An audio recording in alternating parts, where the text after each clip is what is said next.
The morning fog hung thick over Lake Erie as Captain Oliver Hazard Perry squinted through a spyglass, watching the distant sails emerge from the mist. What he saw would challenge everything the history books would later claim about the War of 1812. The ships approaching weren't flying British colors alone.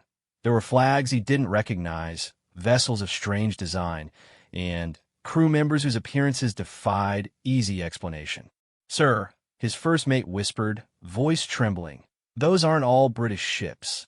Perry lowered his spyglass, his hands steady despite the growing unease in his chest. "No, they're not. And I suspect this war is far more complicated than Congress believes."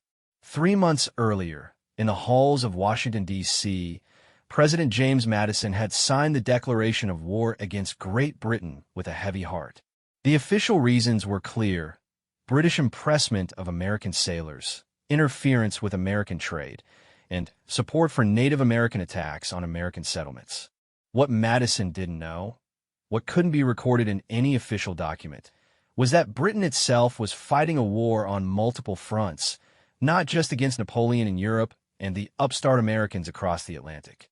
The truth began to emerge in the winter of 1811, when fur trapper James Whitmore stumbled into Fort Detroit with tales that military commanders dismissed as wilderness fever. Whitmore claimed to have witnessed a battle near Lake Superior between British forces and what he described as men who weren't men, speaking in tongues that weren't tongues. His descriptions of their weapons, devices that fired without powder or shot, creating wounds that cauterized instantly, were recorded in a report that was quickly buried in military archives. Similar reports trickled in from across the northern frontier.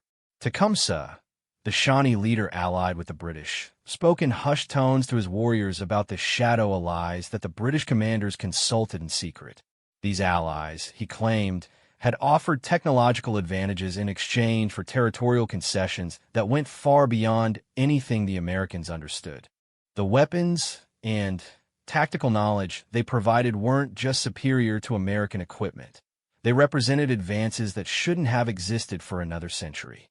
Lieutenant Colonel Winfield Scott first encountered direct evidence of this hidden conflict during the Battle of Queenston Heights in October 1812. As American forces stormed the British positions, Scott noticed something that would haunt his official reports for decades. Among the British defenders were soldiers whose equipment bore no resemblance to standard British military issue. Their uniforms were made of materials that seemed to repel musket balls. Their communications equipment allowed for coordination across impossible distances, and their medical knowledge enabled them to treat wounds that should have been fatal. Right in the report that we faced determined British resistance, Scott instructed his aide after the battle. Nothing more. But Scott's private journal, discovered in 1987 during renovations of his family estate, told a different story. In carefully coded language, he described encounters with advisors of uncertain origin who possessed mechanical knowledge beyond our current understanding. He wrote of captured equipment that American blacksmiths couldn't replicate, and prisoners who spoke English with accents that didn't match any known regional dialect. The naval warfare on Lake Erie and Lake Ontario revealed even more disturbing evidence. British ships began appearing with modifications that naval engineers couldn't explain. Hull reinforcements that were stronger than any known metallurgy should have allowed, navigation equipment that provided accuracy in all weather conditions, and communication systems that allowed coordination between fleets across vast distances without signal flags or runners.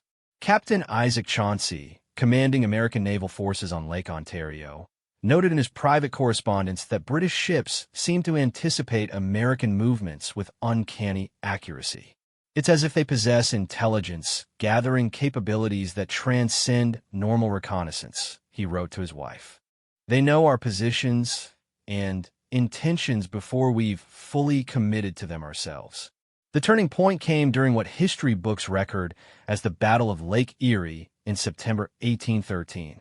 Perry's victory has been celebrated as a triumph of American seamanship and determination, but the reality was far more complex. As American forces closed with the British fleet, Perry observed the enemy's lead ships suddenly, changing course in a coordinated maneuver that seemed to respond to signals he couldn't detect. They're receiving instructions from somewhere else, Perry realized, watching through a spyglass as the British fleet moved with precision that exceeded their visible command structure. Someone is directing this battle who isn't on any of those ships. The American victory at Lake Erie wasn't just a naval triumph. It was the result of Perry's quick thinking when he realized the British were operating under external command. Instead of engaging the enemy fleet directly, he ordered his ships to target specific vessels that seemed to be coordinating the others. When these command ships were disabled, the remaining British vessels suddenly lost their supernatural coordination and fought like conventional opponents. Among the prisoners taken after the battle were individuals who couldn't be easily categorized. Their uniforms bore British insignia, but their equipment included devices that American officers had never seen. Under interrogation, they provided names and service records that, when checked against British military archives captured later in the war, didn't exist. These men had been serving alongside British forces for months, yet had no official record of enlistment, training, or assignment. What were we supposed to do with them? Perry asked his superiors in a coded message sent through diplomatic channels. The response was swift and clear. The prisoners would be transferred to a special facility in Virginia. Their existence was to be expunged from all battle reports, and any officer who discussed them outside official channels would face court-martial. The land campaigns revealed similar anomalies. During the assault on Washington, D.C., in August 1814, British forces demonstrated tactical knowledge that seemed to come from sources with intimate understanding of American defensive capabilities. They knew which roads would be defended, which government buildings contained the most valuable documents, and exactly how long they had before American reinforcements could arrive. Major General Robert Ross, leading the British assault on the capital, moved his forces with confidence that suggested detailed reconnaissance far beyond what conventional scouting could provide. His troops targeted specific buildings with precision, retrieving documents and materials that weren't obviously valuable, but were clearly of interest to someone with advanced understanding of American scientific and technological development. "They're not just burning the city," observed Captain John Pendleton, watching from a distance as British forces systematically searched government buildings. "They're collecting intelligence for someone who knows exactly what to look for." The burning of Washington wasn't just a symbolic victory. It was a carefully orchestrated intelligence gathering operation conducted by forces with access to information that no conventional military reconnaissance could have provided. Documents taken from the Patent Office, the State Department, and private scientific institutions weren't randomly selected. They represented a systematic collection of American technological and industrial knowledge. Francis Scott Key's famous observation of the bombardment of Fort McHenry revealed another aspect of the hidden war. The British assault on the Baltimore fort wasn't just a naval bombardment. It included weapons that produced effects Key couldn't adequately describe. His original drafts of the Star-Spangled Banner included references to unnatural fires and lights that fell like stars, language that was edited out of the final version at the request of military censors. The rocket's red glare, the bombs bursting in air, became the sanitized version of what Key actually witnessed. His private letters described projectiles that moved with impossible accuracy, explosive devices that created geometric patterns in their destruction, and illumination that lasted far longer than any known incendiary materials should have allowed. The British retreat from Baltimore wasn't due to American resistance alone. Key observed the attacking fleet suddenly, breaking off the bombardment when what appeared to be signal lights appeared in the sky above the fort. These lights, which Key described as stars that moved with purpose, seemed to communicate instructions that caused the British forces to withdraw despite their tactical advantage. The final major engagement of the war, the Battle of New Orleans in January 1815, provided the clearest evidence of the true nature of the conflict. Andrew Jackson's overwhelming victory has been attributed to superior American positioning and British tactical errors, but Jackson's private correspondence tells a different story. 2 weeks before the battle, Jackson received a visit from a man who claimed to represent interests aligned with American independence. This individual, who spoke with an accent Jackson couldn't identify, provided detailed intelligence about British troop movements, weapon capabilities, and tactical plans. More importantly, he offered assistance in neutralizing the technological advantages that had made British forces so effective throughout the war. He knew things about the British forces that our scouts couldn't have discovered, Jackson wrote to his wife Rachel. But his knowledge came with conditions I wasn't sure we should accept. The conditions involved allowing this mysterious ally to place what he called countermeasures in specific locations around the planned battlefield.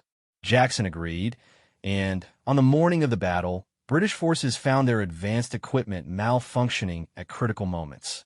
Communication devices failed, navigation instruments provided false readings, and weapons that had performed flawlessly throughout the war suddenly became unreliable.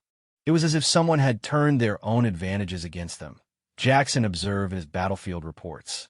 The British assault collapsed, not just because of American defensive positions, but because their technological superiority had been systematically neutralized by countermeasures that American forces didn't fully understand.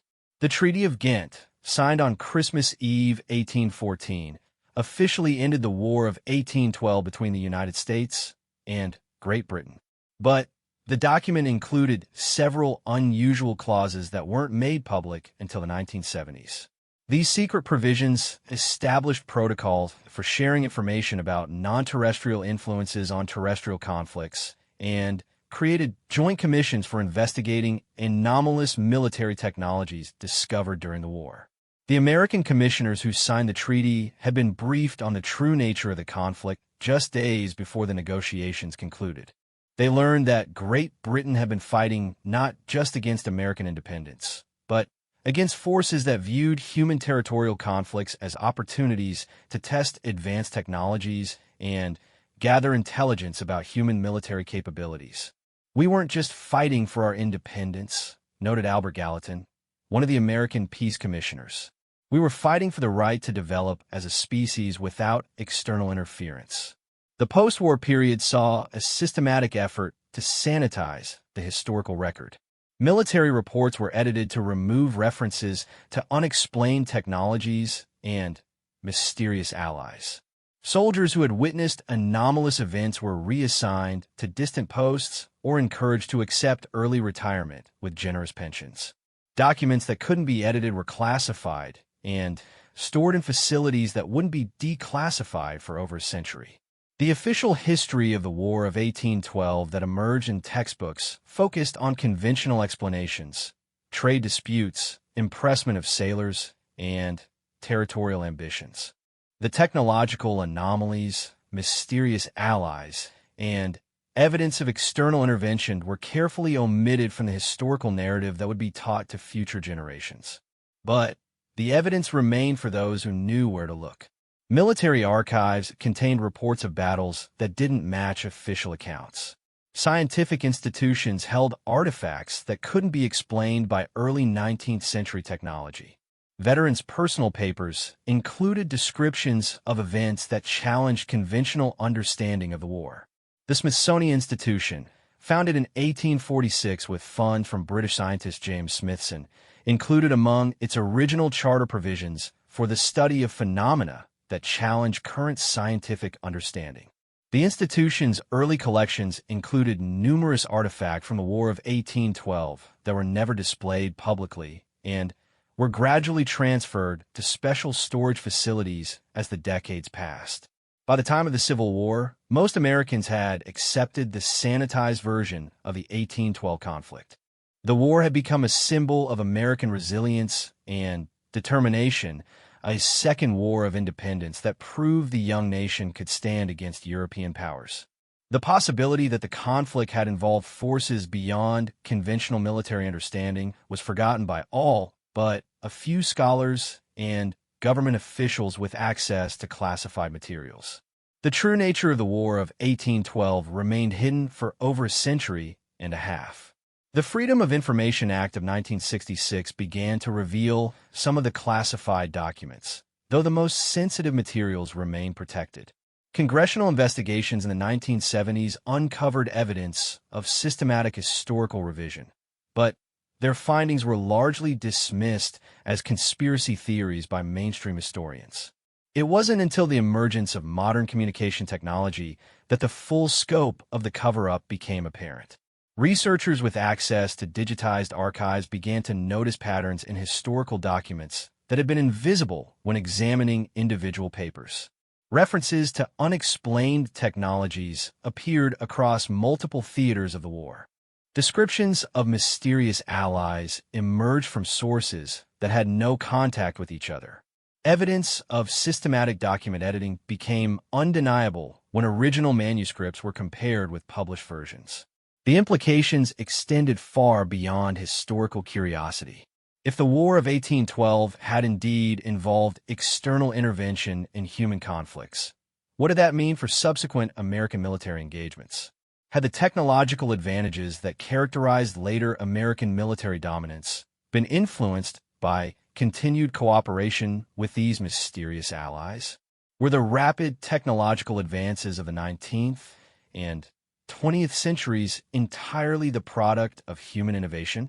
Veterans organizations began to take notice when patterns in classified documents suggested that similar anomalies had occurred in later conflicts. Unexplained technological developments during the Civil War, mysterious Allied assistance during World War II, and anomalous intelligence capabilities during the Cold War all began to fit into a larger pattern that challenged the conventional narrative of American military history. The debate continues today, with historians divided between those who accept the traditional interpretation of the War of 1812 and those who argue that the evidence for external intervention is overwhelming. The declassification of additional documents continues to reveal new evidence, but the implications remain too significant for easy acceptance by mainstream academia. What remains clear is that the War of 1812 was far more complex than the simple narrative presented in textbooks. Whether the anomalies resulted from advanced human technology, foreign intervention, or something even more extraordinary, the evidence suggests that those who fought and died in the conflict were participating in something far larger and more significant than a dispute over trade and territorial rights. The men and women who lived through those years knew they had experienced something beyond ordinary warfare. Their letters, journals, and private papers contain references to events that couldn't be easily explained or officially acknowledged. They carried their secrets to their graves, leaving behind only fragments of evidence for future generations to discover and interpret. The lie of the textbooks was an intentional deception by historians seeking to mislead students. It was the natural result of a systematic effort to present a version of events that could be safely taught without raising questions that couldn't be answered with conventional historical methods. The truth about who Americans really fought in 1812 remains largely classified, waiting for a time when society might be prepared to accept a more complex understanding of its own history. The War of 1812 stands as a reminder that official histories often simplify complex realities for the sake of national narrative and educational convenience. The brave Americans who fought in that conflict deserve recognition, not just for their service against British forces, but for their role in a larger struggle whose true nature may never be fully understood. They fought not just for independence, but for humanity's right to chart its own course in a universe that may be far more complex and populated than most people realize. The fog of war that obscured Captain Perry's view on Lake Erie continues to obscure our understanding of that conflict today. But occasionally, when the mist clears and the right documents are declassified, we catch glimpses of a truth that is both more extraordinary and more troubling than the simple story we learned in school.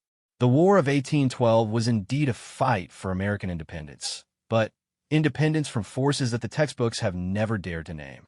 The deeper investigation into this hidden history began in 1983 when renovation work at the Old War Department building uncovered a cache of documents that had been walled up during construction in 1817. These papers, preserved by accident rather than design, contained communications between American military commanders that had never been edited for public consumption. The language was direct, urgent, and deeply troubling. General Henry Dearborn's complete correspondence revealed a pattern of encounters with what he termed non-aligned combatants throughout the northern theater of operations. These individuals appeared to be supporting British forces, but operated under their own command structure and possessed equipment that Dearborn described as belonging to no earthly army. His reports detail captured weapons that American armorers couldn't replicate, uniforms made from materials that didn't exist in any known textile production, and prisoners who spoke languages that linguists couldn't identify. "We are fighting an enemy that extends beyond His Majesty's forces," Dearborn wrote to Secretary of War William Eustis in a letter dated March 15, 1813. "I request immediate consultation with individuals who possess knowledge of phenomena beyond conventional military understanding." Eustis's response, discovered in the same cache, was equally revealing. Such individuals are already en route to your position. They operate under presidential authority and are not subject to normal military protocol. Their instructions supersede any conflicting orders you may have received. This communication is to be destroyed after reading. The individuals Eustis referenced began appearing at American military installations throughout 1813. They carried credentials signed by President Madison himself, but their names appeared on no official government payroll. Veterans who encountered them described men and women who seemed to possess intimate knowledge of enemy capabilities and tactical plans, yet claimed no formal intelligence training or sources. Sergeant Major William Morrison, serving with the 15th Infantry Regiment, recorded his experiences with these mysterious advisors in a journal that remained hidden in his family for generations.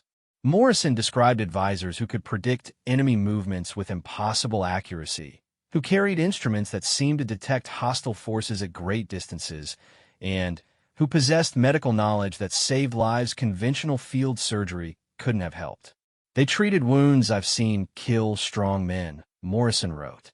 "Burns that should have been fatal healed clean in days. Men shot through vital organs returned to duty within weeks."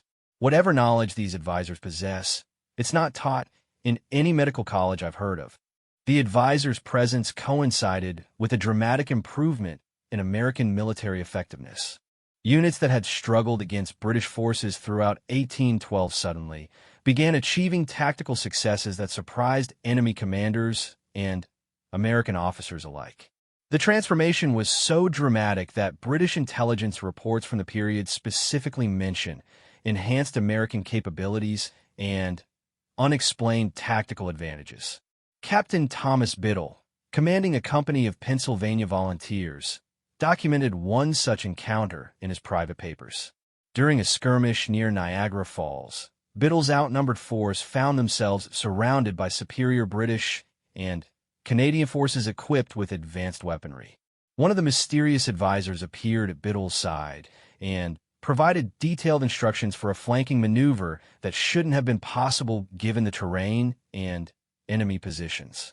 "Follow the creek bed precisely as I describe," the advisor instructed. "The enemy's detection equipment has limitations that can be exploited if you move at specific intervals and maintain exact positioning."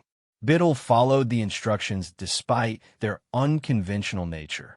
His force successfully flanked the enemy position, capturing equipment and prisoners that provided valuable intelligence. But when Biddle turned to thank the advisor, the individual had vanished without explanation, leaving behind only a device that Biddle described as a compass that points to enemies instead of magnetic north. Similar accounts emerged from naval operations on the Great Lakes.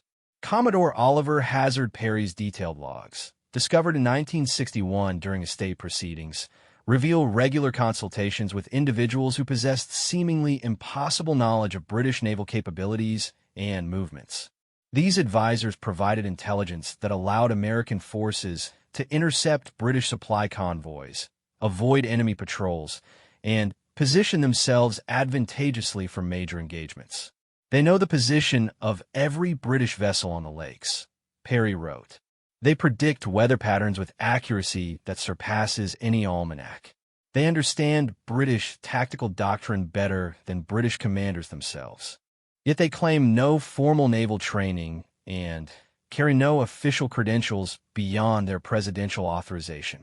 The most significant revelation came from Perry's description of the technology these advisors employed. He wrote of devices that could communicate across vast distances without signal flags or runners, instruments that could detect enemy vessels beyond the horizon, and weapons that could disable hostile ships without conventional ammunition.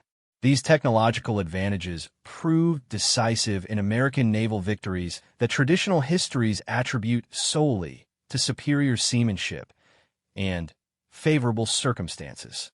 The pattern extended beyond military operations into civilian encounters. Throughout the northern frontier, American settlers reported meetings with individuals who provided advance warning of British raids and Native American attacks. These warnings proved accurate with disturbing consistency, saving countless lives and allowing defenders to prepare for assaults that would otherwise have been devastating surprises. Sarah McKinney, living near the Canadian border in New York, kept a detailed diary throughout the war years that documents multiple encounters with these mysterious protectors. Her family received warnings that allowed them to evacuate before raids that destroyed neighboring homesteads. They were provided with supplies during harsh winters when regular supply lines had been disrupted by enemy action.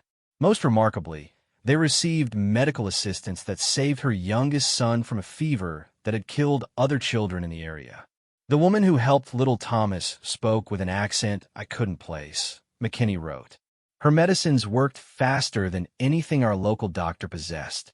She knew exactly what was wrong and precisely how to treat it. When I asked where she learned such skills, she only said that she hoped her people and mine would always be allies. The question of who her people were remained unanswered, but McKinney's diary provides clues that challenge conventional understanding of the period. The mysterious woman possessed detailed knowledge of British troop movements, could predict weather patterns that affected military operations, and carried tools that McKinney described as belonging to no trade I've ever seen. These civilian encounters revealed another aspect of the hidden conflict. The mysterious allies weren't just providing military assistance. They were actively protecting American civilian populations from attacks that seemed to target specific individuals and families. The pattern of protection suggested detailed intelligence about enemy intentions and the ability to intervene in ways that conventional military forces couldn't match. Township records from the period, discovered in county archives throughout the northern states, document numerous instances of unknown benefactors providing assistance to communities threatened by enemy action. These benefactors supplied advanced warning of attacks, provided resources for defense and evacuation, and offered medical assistance that saved lives conventional treatment couldn't help. The medical assistance proved particularly significant. Dr. Elias Darby, serving as a civilian physician in western New York, maintained detailed records of cases where mysterious individuals provided treatment that exceeded current medical knowledge. Darby documented the use of instruments he couldn't identify, medicines that produced effects beyond anything in his experience, and surgical techniques that achieved results conventional methods couldn't duplicate. I have practiced medicine for 20 years, Darby wrote in a letter to his colleague, Dr. Samuel Mitchell. I thought I understood the limitations of medical science. These individuals possess knowledge that suggests medical advancement far beyond our current capabilities. They treat conditions I considered hopeless and achieve recoveries that challenge everything I thought I knew about human physiology. Darby's detailed case notes describe the treatment of wounds that should have been fatal, the cure of diseases that had no known treatment, and the prevention of epidemic outbreaks that had devastated other communities. The mysterious medical practitioners worked alongside conventional physicians, but used methods and materials that had no explanation in contemporary medical understanding. The implications of this advanced medical knowledge extended beyond immediate humanitarian concerns. If these mysterious allies possessed medical technology decades or centuries ahead of the period, what did that suggest about their origins and capabilities? Were they representatives of a more advanced human civilization, or were they something else entirely? The question became more pressing as investigators began to notice patterns in the documented encounters. The mysterious allies appeared to understand not just military tactics and medical science, but also engineering principles, communication technology, and metallurgy that exceeded anything known to exist in the early 19th century. Their assistants seemed to represent systematic intervention using capabilities that had no contemporary explanation. The engineering evidence proved particularly compelling. Throughout the war zone, American forces began utilizing defensive positions and fortifications that incorporated design principles unknown to military engineers of the period. Fort Niagara, Fort Detroit, and smaller installations were modified using techniques that provided advantages against enemy attacks while appearing to follow conventional construction methods. Major Joseph Swift, serving as the Army's chief engineer, documented these modifications in reports that remained classified until the 1990s. Swift described fortification improvements that enhanced defensive capabilities far beyond what conventional engineering should have achieved. Walls that deflected artillery fire more effectively than their thickness should have allowed, drainage systems that prevented siege warfare tactics, and supply storage methods that extended defensive capabilities indefinitely. The modifications follow principles I don't fully understand, Swift admitted in his technical reports. The individuals providing guidance possess engineering knowledge that surpasses anything taught at West Point or documented in European military treatises. Their understanding of structural mechanics and material science appears to be decades ahead of current knowledge. Swift's reports detail consultations with advisors who could predict exactly how enemy artillery would affect specific fortifications and precisely what modifications would neutralize those advantages. These advisors provided blueprints for defensive improvements that required no exotic materials or construction techniques, yet achieved results that conventional engineering couldn't explain. The pattern suggested systematic intervention by allies who possessed detailed understanding of military technology and tactical development far beyond the period. They weren't just providing assistance. They were transferring knowledge that enhanced American defensive capabilities for the long term. As the war progressed, American forces began to notice changes in British tactics and equipment that suggested their enemies were also receiving outside assistance. Enemy forces appeared with weapons and communication equipment that exceeded standard British military issue. Their tactical coordination improved dramatically, and their intelligence gathering capabilities began to match or exceed the mysterious advantages Americans had been enjoying. The conflict was evolving into something that went far beyond the conventional dispute over trade and territory that had officially triggered the war. Both sides were receiving assistance from forces that possessed capabilities beyond anything that should have existed in 1812 to 1815. The question was no longer simply who was helping whom, but what larger conflict was being fought using American and British forces as proxies. The answer began to emerge in the final months of the war, when captured documents revealed that British commanders were receiving instruction from advisors whose origins were as mysterious as those helping American forces. These advisors provided tactical guidance, technological advantages, and intelligence capabilities that paralleled what Americans had been experiencing, but with subtle differences that suggested competing rather than allied sources. General Ross's private papers, captured during the retreat for Baltimore, included correspondence with individuals he identified only as consulting specialists. These specialists provided detailed intelligence about American defensive capabilities, technical guidance for maximizing the effectiveness of British weapons, and strategic advice for conducting operations that would have long-term implications beyond immediate military objectives. The specialists understand American capabilities with disturbing accuracy, Ross wrote. They anticipate our enemy's responses to our tactics and provide countermeasures before American forces can adapt to our advantages. Their knowledge suggests intelligence sources far superior to conventional reconnaissance. The captured documents revealed that British forces were operating under guidance from advisors who possessed detailed knowledge of American society, technology, and military capabilities. These advisors understood not just immediate tactical situations, but long-term strategic implications of various military actions. Their guidance suggested they were working toward objectives that extended far beyond British victory in the immediate conflict. The realization that both sides were receiving outside assistance transformed understanding of the war's true nature.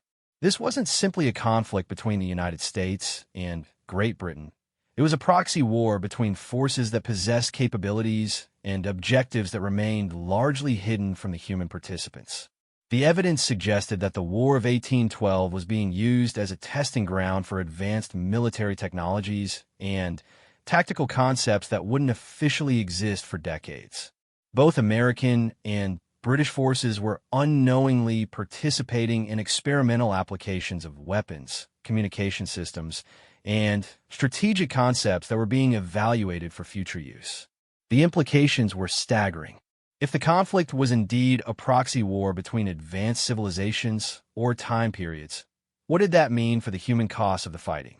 Were American and British soldiers dying to test weapons and tactics for the benefit of entities that viewed human conflicts as laboratory experiments?